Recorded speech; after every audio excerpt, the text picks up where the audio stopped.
What is my opinion on open relationships, polyamory, other forms of non-monogamy? Well, I think that as a medium to long-term strategy, they're completely untenable, because human beings, as far as I'm concerned, are fundamentally pair bonding. And, if you're just talking about casual sex, first of all, I think casual sex is a contradiction in terms. I don't think there's anything about sex that's casual, and I think that people are deceiving themselves badly whenever they think so. They might like to live in a 1970s Playboy adolescent fantasy, but I've never seen that work under any circumstances whatsoever, and I think people get hurt badly. It's also a bad medium to long-term strategy, because pair bonding is the most stable arrangement we know of, at least so far. Well, I won't even put it that way. It's the only stable mode of being that we know for the long run, and that's especially the case when you bring children into the equation. Well, I think the fundamental reason is, there's a bunch of reasons. I mean, the first is, societies seem to function better, that is, less violently. Let's say, when there's one woman per man. If there's many women per man, there aren't many women for every man. There are a handful of men, let's say a minority of men, a Pareto distribution of men who have a disproportionate number of women, and a lot of men who have none. And those aren't happy men, let's put it that way. They're men who are very likely to get up to no good very rapidly. So there's that. So I think it's delusional fundamentally, and I think that people who believe that such things work, I mean, sometimes they're open people and they're creative and they're exploratory and all of that, and fair enough, but often they're just unconscientious and they don't want to take any responsibility, and they want to live in this wish fulfillment fantasy where everybody can have all the sex they want all the time, and it's always wonderful and no one gets hurt. And it's like, sorry, that just doesn't work in the real world. So, my girlfriend is quite overweight, but I really love her. Should I try to encourage her to lose weight? Aside from personal preference, is this likely to explode into a major issue down the road? I don't think that you can fool yourself about what you're attracted to, and yes, it's certainly likely to develop into a major issue down the road. It's tough, because the devil's in the details. Should you try to encourage her to lose weight? I guess the question is, how would you do that without disrupting the relationship? And without knowing more about the details of that, I would say that I don't know what to tell you to do about that. I think that it's necessary to be truthful in a relationship, period. But I also think that you can't use the truth to hurt. The truth is a very complicated thing, and it's a sword, and it cuts, and you can't use it to hurt.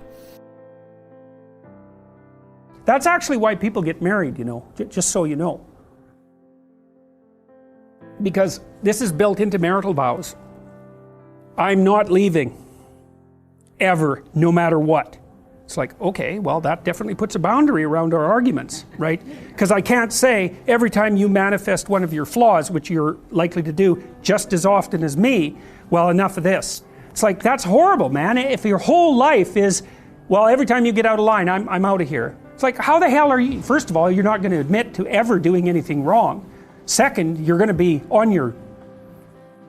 you're like a scared cat the entire relationship, because, well, who knows, it could just come to an end at any moment. It's like, people say, well, if the possibility of divorce is open, it makes you free. It's like, yeah, that's what you want. You want to be free, eh? Really? Really? So you can't predict anything. That's what you're after. It's a vow. And it says, look, I know that you're trouble. Me too. So we won't leave, no matter what happens. Well, that's a hell of a vow, but that's why it's a vow, right? That's why you take it in front of a bunch of people. That's why it's supposed to be a sacred act. It's like, what's the alternative? What's the alternative? Everything is mutable and changeable at any moment.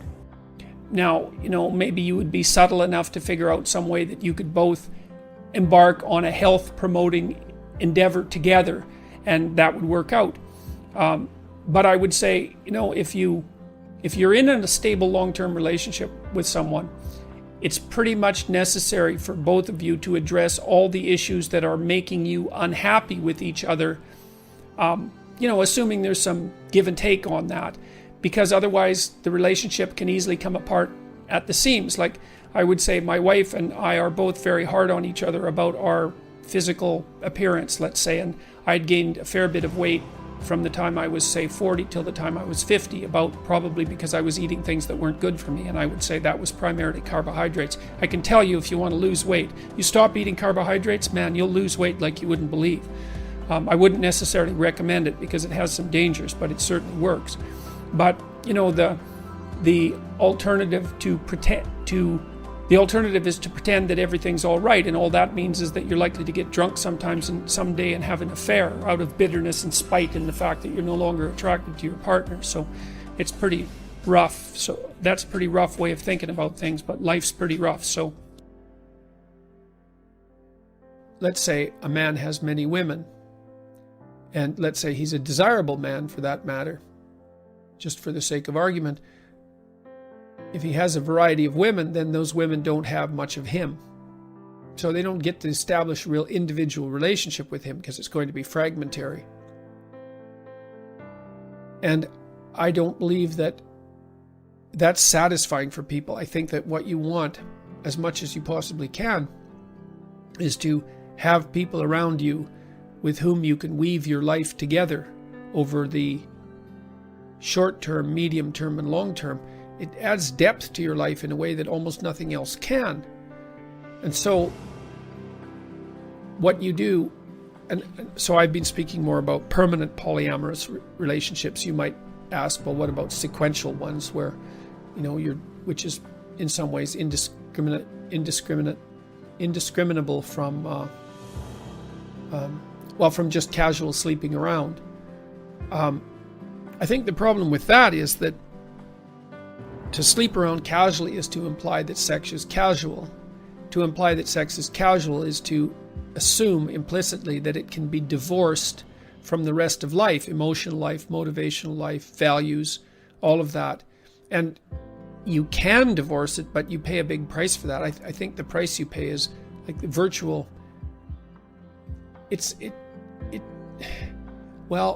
The word psychopathic keeps leaping to mind.